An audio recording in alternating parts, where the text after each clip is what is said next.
జమ్మూ కాశ్మీర్ సరిహద్దులో జరిగిన కాల్పుల్లో ఆంధ్రప్రదేశ్కు చెందిన జవాన్ మురళీ నాయక్ మరణించారు.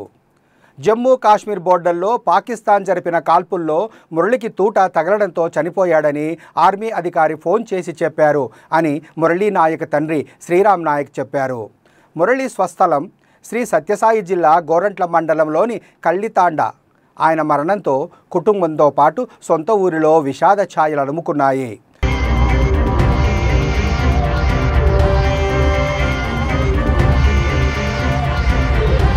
మురళీ నాయక్ చిన్నతనంలోనే ఆయన తల్లిదండ్రులు ముంబైకి వలస వెళ్లారు. దీంతో మురళి తన అమ్మమ్మ ఊరైన సోమందేపల్లి మండలం నాగినాయిని చెరువు తండాలో పెరిగారు. సోమందేపల్లిలోని విజ్ఞాన పాఠశాలలో చదివారు. అనంతపురంలో ఇంటర్, డిగ్రీ పూర్తి చేశారు. అనంతరం ఆర్మీలో ఉద్యోగం సాధించారు. 2022 నవంబర్లో మురళి సైన్యంలో చేరాడని ఆయన తండ్రి శ్రీరామ్ నాయక్ బీబీసీతో చెప్పారు. మహారాష్ట్ర నాసిక్లో ఆర్మీ శిక్షణ తీసుకున్నాడని, అనంతరం అస్సాంలో మొదటి పోస్టింగ్ ఇచ్చారని తెలిపారు. సంవత్సరం తర్వాత మురళిని జమ్మూకు మార్చారని శ్రీరామ్ నాయక్ చెప్పారు.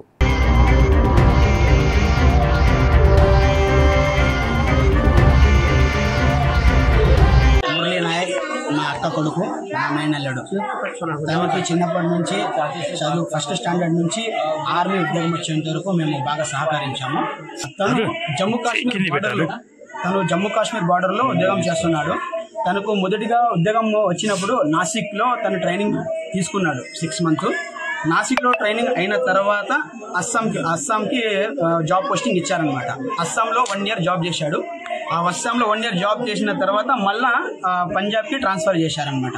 పంజాబ్లో జాబ్ చేస్తూ మొన్న అంటే 2 days బ్యాక్ జమ్మూ కాశ్మీర్ బార్డర్కి అక్కడ వెళ్ళాలి అని తను మాకు ఫోన్ చేసి చెప్పాడు. నిన్న కూడా మాతో బాగానే మాట్లాడాడు.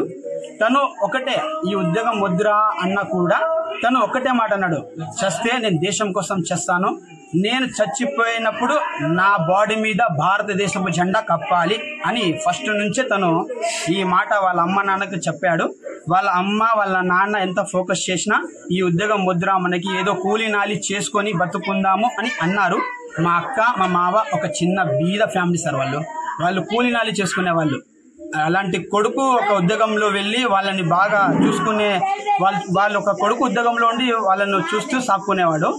అలాగే తను దేశం కోసం పోరాడి చనిపోయినందుకు చాలా సంతోషంగా ఆనందంగా ఉంది. కానీ ఒక చిన్న విషయము, తను ఎప్పుడు మేము మర్చిపోలేము. తను మా హృదయాల్లో ఎప్పటికీ ఉంటాడు.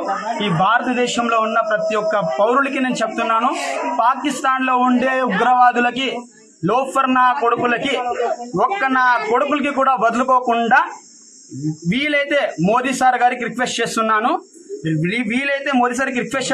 2 రోజుల్లోనే ఆ పాకిస్తాన్ మొత్తం సర్వనాశనం అయిపోవాలని నేను కోరుకుంటున్నాను.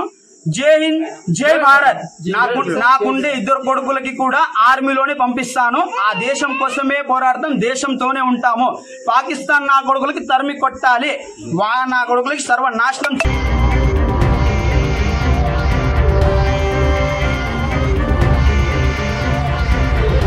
ఉదయం 9 గంటలకు సమాచారం వచ్చింది.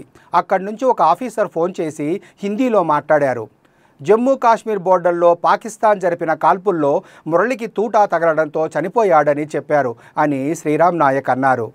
మేము ముంబైలో ఉండేవాళ్ళం. 3 నెలల ముందు మురళి ఇంటికి వచ్చాడు. ఒక 20 రోజులుండి తిరిగి డ్యూటీకి వెళ్ళాడు అన్నారు. నా కొడుకు దేశం కోసం పోరాడాడు. నాకు ఒకడే కొడుకు, అతనిపైనే ఆధారపడి ఉన్నాము. ఇప్పుడు లేడు. నేను, నా భార్య అనాథలయ్యాము. మాకు ఏం న్యాయం చేస్తారనేది దేశానికే వదిలేస్తున్నా అని శ్రీరామ్ నాయక్ అన్నారు. నేను కోరేది ఒకటే, జిల్లాలో నా కొడుకు విగ్రహం పెట్టాలి. అతనికి ఎవరైనా సెల్యూట్ కొడుతున్నప్పుడు నేను చూసి ఆనందపడతా. అదే నా కోరిక అని ఆయన అన్నారు. మొన్న మాట్లాడాడు, వీడియో కాల్ చేశాడు. ఏమ్మా బాగున్నారా, భోజనం చేశారా అని అడిగాడు. ఒక్కడే కొడుకు వెళ్ళిపోయాడు అంటూ మురళి తల్లి జ్యోతిబాయి కన్నీరు పెట్టుకున్నారు. మురళి మృతదేహం శనివారం సొంత ఊరికి తీసుకురానున్నారు. జవాన్ మురళీ నాయక్ మృతిపై ఆంధ్రప్రదేశ్ సీఎం చంద్రబాబు సంతాపం తెలిపారు. దేశ రక్షణలో శ్రీ సత్యసాయి జిల్లా పెనుగొండ శాసనసభ నియోజకవర్గం గోరంట్ల మండలానికి చెందిన మురళీ నాయక్ అనే సైనికుడు ప్రాణాలు కోల్పోవడం విషాదకరం. దేశం కోసం ప్రాణాలర్పించిన అమరవీరుడు మురళీ నాయక్కు నివాళులు. ఆయన కుటుంబ సభ్యులకు ప్రగాఢ సానుభూతిని తెలియజేస్తున్నా అంటూ ఎక్స్లో పోస్టు చేశారు. మురళీ కుటుంబంతో చంద్రబాబు ఫోన్లో మాట్లాడారు.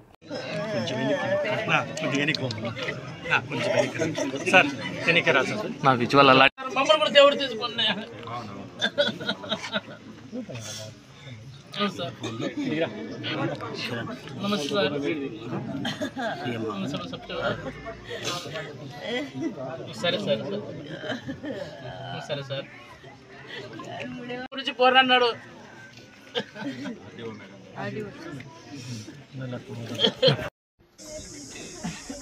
సార్ ఏం సార్ నాకు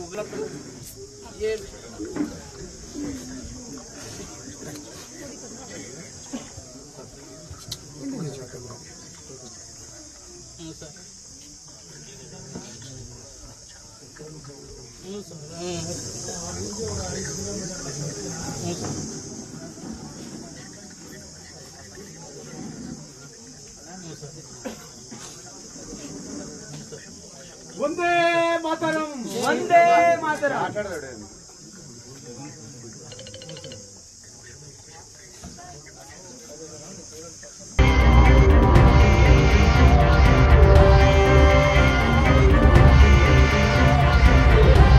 ప్రభుత్వం అండగా ఉంటుందని వారికి హామీ ఇచ్చారు. మురళీ నాయక్ పార్థివ దేహానికి అధికారిక లాంఛనాలతో అంత్యక్రియలు జరిపిస్తామని మంత్రి నారా లోకేష్ ఎక్స్ వేదికగా తెలిపారు. ఆయన కుటుంబానికి అన్ని విధాలుగా అండగా నిలుస్తామని లోకేష్ హామీ ఇచ్చారు.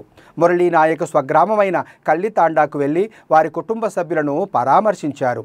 ఏపీ బీసీ సంక్షేమ శాఖ మంత్రి సవితమ్మ మురళీ కుటుంబానికి 5 లక్షల చెక్కును అందజేశారు.